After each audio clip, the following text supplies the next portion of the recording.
All right, welcome back everybody to Coffee Talk. We are back for our third chakra podcast, and this is the Solar Plexus Chakra. And again, we have our lovely Lauri Stern with us. Hello. Who is going to explain to us the mysteries of this wonderful yellow chakra. And I was telling her earlier that I didn't have no yellow anywhere, Right. So I went in the yard and picked these. So now I have yellow. Yeah, I was saying I have a yellow stripe. Yeah, there we go. What does that mean? That's got to mean something too, right? Yeah, I don't know. It's funny because I don't know. I feel like I exercise this area pretty well. You know, this third chakra, like you said, the color is yellow, and the name for it is Manipura, and it's the solar plexus chakra. So it's the fire in our belly. It's our gut instincts. It's basically our seat of decision making and transforming energy, right? So one of the symbols, I don't think this is one of them, but it's a downward triangle, right? So we've talked about 3 chakras so far, and they each have a triangle that points down. And when we get to the 4th chakra, I'll be able to talk very excitedly about why. But anyway, so these are root chakras. They bring spirit to ground. Okay. And the element of this chakra is fire, right? So the root chakra is earth, the sacral chakra is water. And so when you think about, you've got your roots and then you water them. And now this is fire. So it needs the air to produce the flame. And so what we think about what fire does, right? When you want to, it can be destructive, of course, but it can also be very beautiful and ceremonial. So when you want to transform something, you put it into a flame. Or when you want to honor someone, you burn a candle, right? And so there's lots of ways we can do fire ceremonies. You can write down your hopes, dreams, wishes, all that stuff, put it into the fire and just kind of send it out to the parts unknown. When we also put things in a fire, we are heating them up. We are working them through. So decision making resides in this area.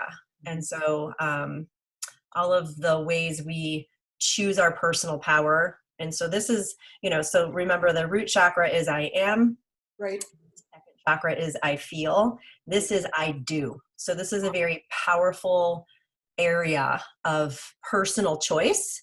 It is where our self-esteem also exists, whether we have too much or not enough. The balance of the chakra, the challenge is how do you use your power? So are you bulldozing over everybody in a meeting? Are you not listening to other people's decisions in terms of working along well with others? And so if you're over fiery here, right, too much Pingala energy, too much male energy, you're that kind of person. You're stressed out all the time because you're making too many decisions. You're taking on too much. You are using your power in an untethered way. You're bossy, you're bitchy, you're just overly self-esteem. You're all that. You're just like really just too much. Yeah. And when it's underactive, you've got no self-esteem. You're very inert. You let the world just kind of pass you by. And you're the kind of person where I don't care where we go to dinner, you decide. And so those people need to sort of bring that vibration higher to, make a choice. It doesn't have to mean like, if you're a person who's not comfortable making choices and decisions, practice one choice. I'm going to make the decision next time we decide to Zoom, what time we're going to do it, Yep. A little baby step. You can, please. No, I'm not saying you. But that is one way to exercise, this seat of power, right? It is we have so much power inside, and learning how to harness that energy in these kinds of ways, like just again, it all takes noticing. Right. Are you mute around people?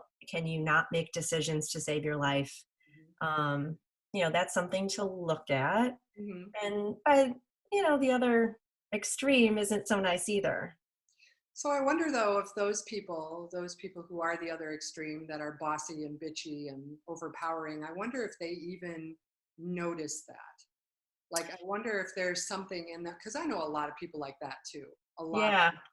So, and it's really hard to to tell them, hey, you know, take a step back, take a look at how you're speaking to people, how you're speaking to me, how you're speaking to, you know, anybody who's in the room, because they're so overdriven in this area that it's hard for them to understand that they're doing something wrong, you know? Right. Well, and you know, right and wrong. Your wrong is other people's non-cringe, right? So for you personally, when you encounter someone like that, you know, the work is within you first. You know, why do you get charged up around those kind of people? What are they mirroring for you? And a lot of the chakra work has to do with mirroring, you know, and it's good that you're getting charged up. But nobody wants to be bossed around. So I'm not saying you are wrong for feeling that way. I'm saying acknowledge where you're getting charged up and what within you, perhaps there's ways and areas that are tamped down where you've chosen not to exert your powerful will. You've taken a side step. And now you see this person being all that out there and you're like, well, I'm like that too. Am I? You know? And so sometimes that's the fear that comes up when someone charges you up. It's really kind of fun when you think about it, because two things happen or can happen or should happen. One is compassion for that person, because you're right. They might not know that they're being like that. And then the next part is, why are they like that? What are they masking? What's their fear? Right. Where are they imbalanced in the root, in the you know, second chakra that manifests this, you know, boisterousness and bulliness in this chakra? And so having compassion on that individual in the moment you're feeling charged up really settles you down. And it also provides a lens of care and love coming from you for this person's possible pain that they don't even know they have. And then you get to take a look at, why are you feeling this way? And so it's a really good opportunity to do some turning inward and look at yourself in that way. And what do you need to put in your belly? What do you need to transform? Not you just personally, but us in general. Right. You know, why do we react to people in certain ways? And that's those messages coming up. That's very interesting. Yeah. I mean, it happens all the time, really. And then you get defensive, or you get off, or you get, and it's really hard to look at yourself at that moment and say, okay, what am I doing to contribute to this? Or what am I doing? What am I masking? What am I dealing with? You know, so very cool. Yeah. Right? Gotta do it. Gotta do the work. These things, and it comes up in, like, you know, like a story that's coming to mind is when I'm doing work with my teacher, Rama, who I talk about a lot. You know, it's a circle mostly, or whatever we're doing, rows, but she'll sometimes give us portions of a text to read out loud. And we're all supposed to take a paragraph. Well, how come she got 2 paragraphs? And how come I only get 1 paragraph? It's like, that comes up for me, that indignance of, why aren't they following the rules? Why do I have to follow the rules and they're not following the rules? And why isn't she paying attention to the fact that that person took 2 paragraphs and she should tell that person to stop? So it's like all this stuff comes up. And I even shared this in a class, you know, as it was happening. And it was just kind of one of those moments where, like, wow, what is this showing me about myself? Why am I so aggravated when other people don't follow rules? And how can I choose with my third chakra to transform and transmute that negative charge I get, throw compassion on myself, and then realize, you know, the world's not about me. Not scream at people all the time. Right. People are going to break the rules all the time. And that's my problem, how I react to that. Exactly. Yeah. That's cool. All right. We'll have to figure that all out. I'll have to. Right.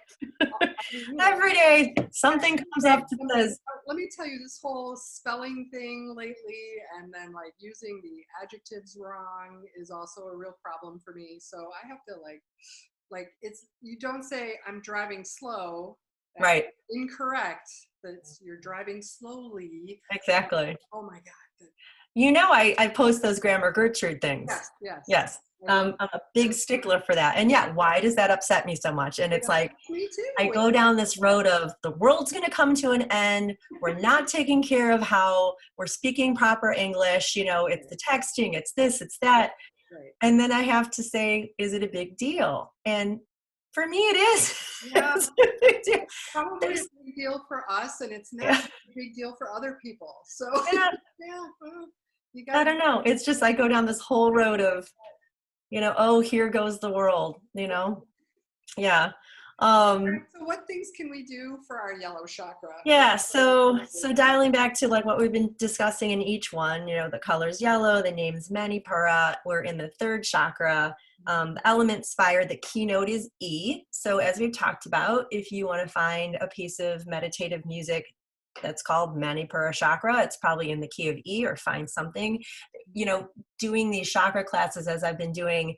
I've Googled songs in the key of whatever, and you'd be surprised, like some of your favorite artists have songs in a key that you're looking for. So if you don't want to sit and meditate, right, because we've talked about sometimes that's just difficult, you can make a whole playlist in songs of the key of E, of people you like to hear, and just play it in your house. And that's some way to tap in. You can build a fire in your fireplace if you have one. Go outside and enjoy the sun, which was out a minute ago. Eat sunny foods, yellow, like bananas, yellow squash, lemons. I made a mistake last time we were together because ginger and turmeric are actually for this chakra. It's okay if you eat them in the second chakra, but one of the things I was researching for today was that. So ginger, turmeric, and anything, yellow, and wearing yellow, meditating on the color yellow. And this chakra resides from the navel to about the middle of our belly, right? So, and it's also just trusting your gut. We get that gut feeling. And right now we're in this huge, in my opinion, third chakra place, because some communities in some states are going to open up their businesses, and some people are going to get back to their lives. However, trust your gut. If you feel like that's not good for you, I still want to wear a mask, I don't want to go to Vegas, then trust your gut. And this is a really good time for us to exercise those, listening to our internal reactions, to take care of ourselves. And so that just came up for me earlier today when I was watching the news, and I thought, just because, that might be open, I get to choose. Good thing, right? Exactly. And if it doesn't feel safe, that's probably not for you as an individual. Just listen to that. And so we talked about, if you're imbalanced to the too fiery area, you're too bossy, you're making too many decisions, you're not leaving room for other people to make decisions, you're stressed out, you have emotional outbursts, or angry. And then if you're too low in this area, you can't make decisions, and you're really passive and just kind of let other people take the reins. And so bringing, those two things into balance, just practicing easy decisions to make little by little. And so being self-critical is also one way we are imbalanced in this chakra too. Low self-esteem, self-critical stuff. And we do work on that in yoga for sure, right? Not listening to those negative voices in our heads. And then this is another good hand gesture. It's Matangi Mudra. So we get to, throw up the middle finger again to everyone and everything. I like these ones. Right. I like these too. You interlace everybody else. So you just pretty much interlace your fingers. Just make not here's the church, here's the steeple, not that kind. Just a interlock, and then just raise your middle fingers. And this one settles right at your solar plexus, right in your belly. And just breathing and meditating on that. And again, since the triangle points down, you can decide. It's a little uncomfortable with your wrist like that, but you can do it for at least 5 to 10 breaths. And just, I would recommend you try both directions, all directions, down, outward, up. And just see if messages come up, if it's easier or more difficult to breathe in one way or the other, and just make little journal notes like, oh, that was hard today. Gee, I wonder why. And this is a really, really good one. I like this one a lot. Mm-hmm. And just imagining, fire in your belly, fire in your fireplace, how we can heat up and change what we need to change. When we put food in the oven, it comes out tasting and looking differently. So that's kind of what we do with this chakra. We put food in the oven and change it if it needs to. Cool. That's a cool analogy. I like that. Yeah. It's all about fire. Yeah. That's nice. Yeah. Yeah. Awesome. So I don't think there's anything else to say about it. I feel like I'm kind of blowing through this one, but it's so big. It's really, if people have questions, please write your questions out. On the YouTube channel, write them out. I will be happy to get them to Lauri and she will answer them. So yes, I would love to. I really, really would. And boy, it's really nice to do these sessions with you too, because then it also opens up opportunities to reinvestigate these areas in myself. And like I said today on the news, I'm like, well, here's third chakra stuff coming up. Like, what do I choose? And yesterday you painted your basement. So I would say I did. On your root chakra. I did. There's a root thing going on there. So I was like honoring my dank, dark basement with my creativity in my second chakra. And then today I get to choose how I'm going to deal with the floor. So that's my next part of that project. And so, and then hopefully when we move up to the fourth chakra next time, I will love my basement because that chakra is all about love. All right. Well, that's good. That's exciting. So that'll be a good one. Tune in. But it's things to do at home. Like I said, if you have an oven, it's a good time to clean the oven, right? That's easier these days with the latch, so clean out your fireplaces. Make sure your chimney's in working order. And if you've got a fire pit, when's the last time you cleaned it? Or your grill, like sometimes when we grill, if you haven't changed the pans, the flames come up. So it's a good time to take a look at your fires in your life. And maybe even, like you said, take a look at the fiery people in your life. And that could be yourself. And notice if you need to sort of dial the stove down or dial the stove up. We all have the pilot light, and how we choose to adjust that flame in situations and in life is our personal choice. This is all about that.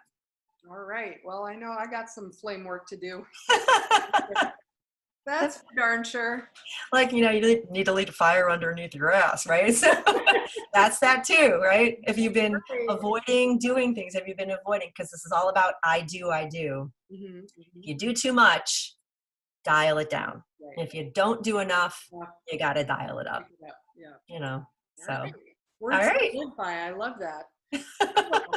Thanks, Lauri. Thank you. And thank you all. Thank you. Come back next time and we'll be talking about the heart chakra next time. Yes. It's going to be lovely. I know. All right. Have a good day. Bye. Bye.